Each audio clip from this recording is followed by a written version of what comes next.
Hello! Je suis en train de faire le montage de ma prochaine vidéo. J'avais envie de tester un nouveau format avec juste des images qui défilent, une voix off par-dessus, mais je trouvais qu'elle manquait vachement de dynamisme et je pense que je suis pas tout à fait encore à l'aise avec l'exercice. Du coup je me suis dit que ce serait quand même plus sympa de vous parler et puis même j'aime avoir ce contact avec vous directement. Je suis actuellement dans ma chambre d'hôtel, j'en profite que Quentin fasse sa séance de sport pour vous parler parce que pour l'instant je suis encore un peu timide de parler devant lui. Faire en fait tout simplement le point sur notre arrivée au Japon depuis maintenant quelques jours déjà. Vous dire de 1 que je suis trop contente d'être là, et ça c'est un pur bonheur.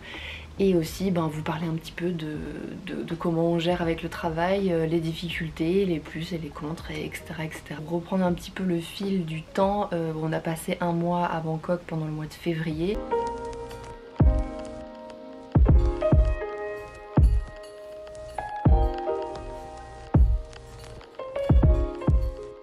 Et nous sommes arrivés au Japon le 28 février.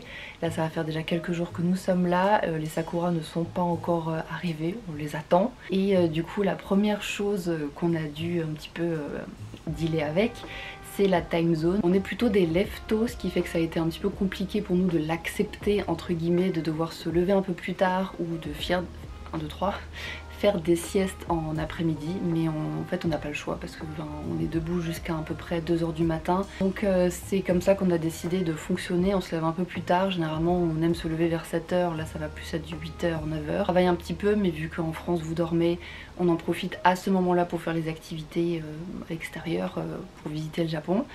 Et après on rentre vers 14 h, on essaie de faire une petite micro-sieste et après on enchaîne le travail jusqu'à très tard le soir.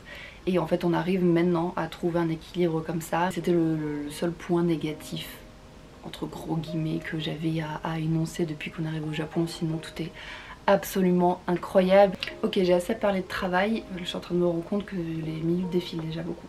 Amandine, concentre-toi. Pour parler de la planification du voyage sur 2 mois, je sais que la plupart d'entre vous ont sans doute cliqué sur cette vidéo pour cette raison-ci. On a décidé d'atterrir d'abord à Osaka parce qu'on a envie de finir par Tokyo. Et du coup Osaka on y était déjà allé mais que 3 jours en 2019 et on avait vraiment envie de découvrir davantage cette ville.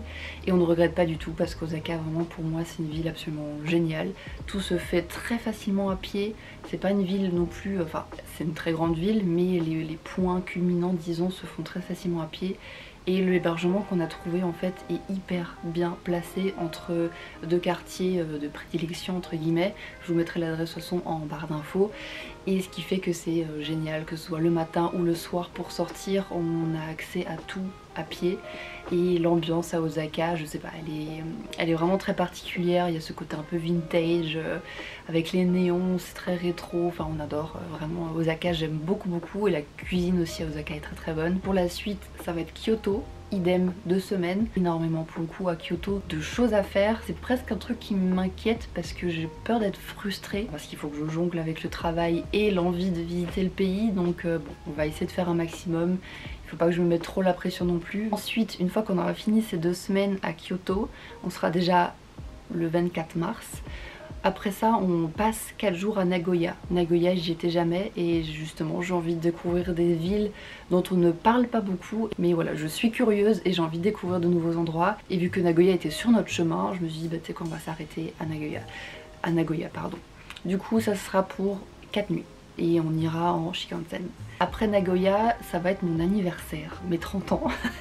Donc j'avais envie vraiment d'une destination où il y a des onsen, c'est très très traditionnel, loin des grandes villes. Et pour ça du coup on a opté pour Gero. Donc on va passer 2 nuits dans cet endroit et là pour le coup je me laisse un peu surprendre, je n'ai encore enregistré aucune adresse, rien. Vous avez des recommandations, c'est en commentaire, merci beaucoup. Ensuite après Gero, on prend le train pour monter à Takayama. Jules en Asie, un youtubeur que j'adore, en a parlé lors de son dernier voyage au Japon et il m'a donné terriblement envie d'y aller. Et Takayama c'est pas très loin de Gero, donc on s'est dit bah vas-y on monte jusque là-haut, entouré de montagnes et ça a l'air absolument magnifique. Et là on reste 8 nuits. Je crois. Oui c'est bien ça. Et pour finir nous redescendons à Nagoya mais là juste pour la journée. On reprend du coup le Shinkansen direction Tokyo. Ça va être la dernière destination de ce voyage et j'ai très hâte. Si je devais comparer par exemple à Bangkok, où on ne cherche pas en fait à faire les touristes, c'est qu'à Bangkok on est dans notre quartier très résidentiel et tout ce qu'on veut c'est sortir, être dans la chaleur, être au contact des Thaïlandais, manger thaïlandais et faire le tour du quartier avec le parc qu'on adore et les centres commerciaux. Donc on n'est pas du tout dans cette quête de tourisme de tous les matins, courir à droite à gauche.